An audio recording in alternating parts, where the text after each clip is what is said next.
Hey guys, what's up? I'm Ronnie D and welcome to my channel. I'll be rebuilding a 2005 Yamaha Blaster. I stripped the bike right down to the frame. I'm going to show you what I've gotten done, what I'm going to do, and some tips and stuff like that to maybe help you with your build.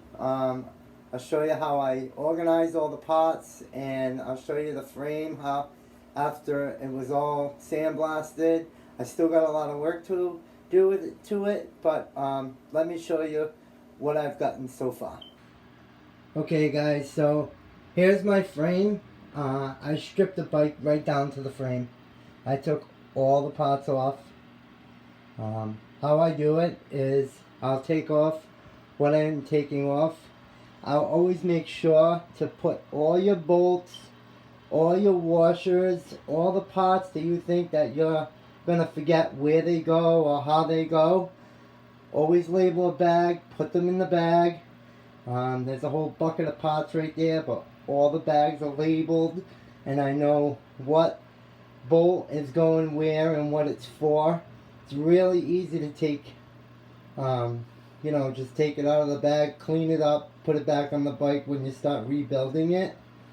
The frame is in really good shape. I don't have any broken welds or anything like that, but I might do some gussets in here and maybe put some more weld on this here where the tie rods go. But other than that, the frame is in really good shape.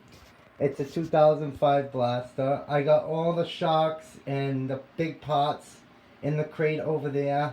My skid plate. I got my swing arm here with the rear shock. It's all still put together, but I'm gonna work on that as one unit. The back, the muffler. I got my engine here. I took it out of the bike.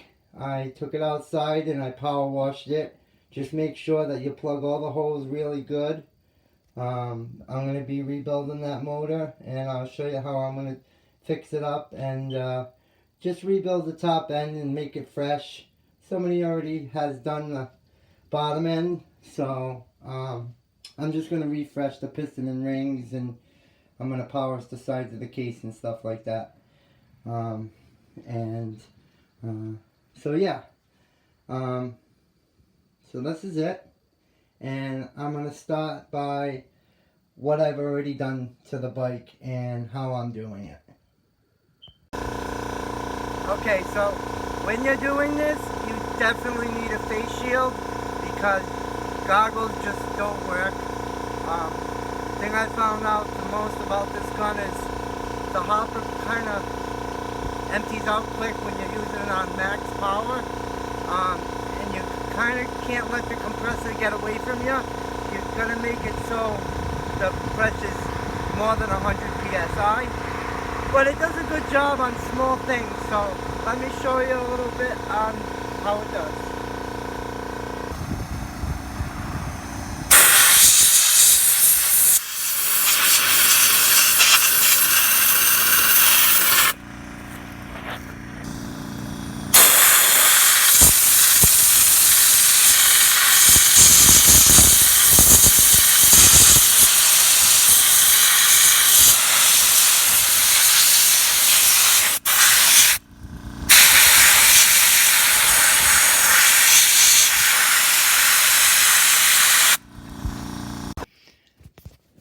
So here's the frame now.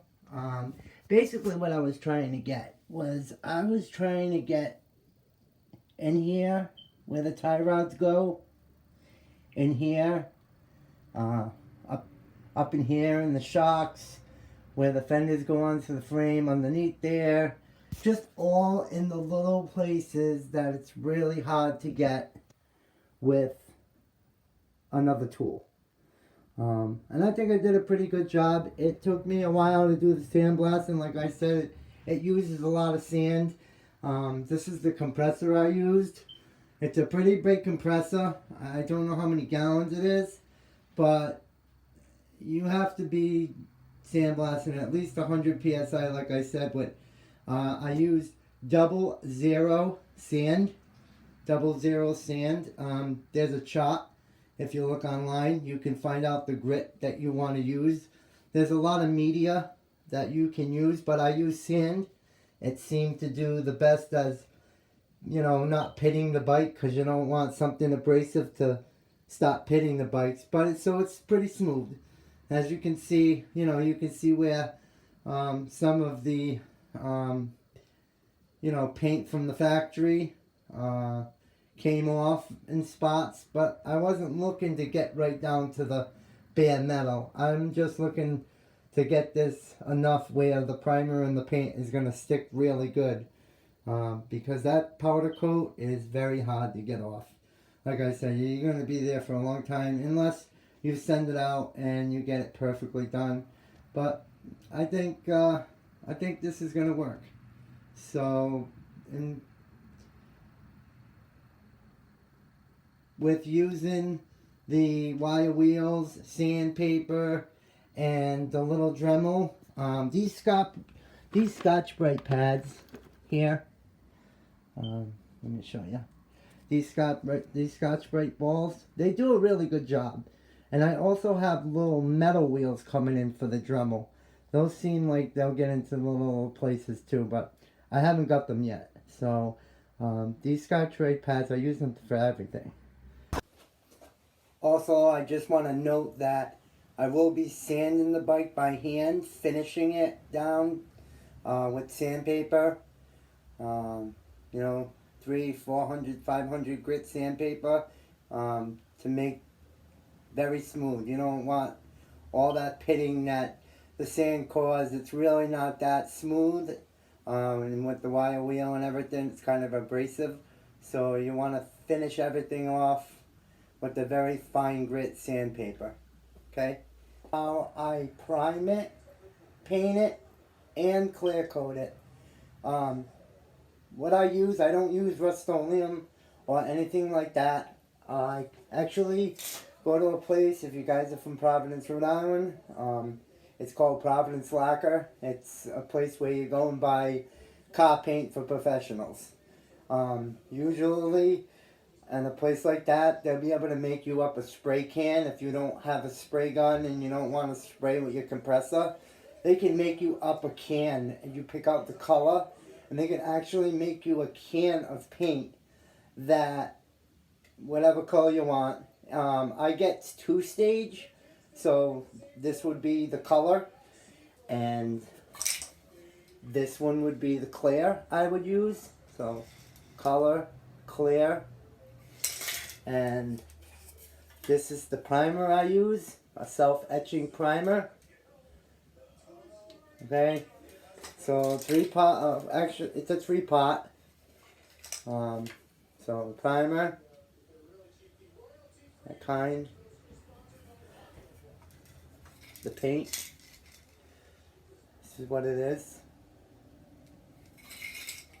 and then the clear.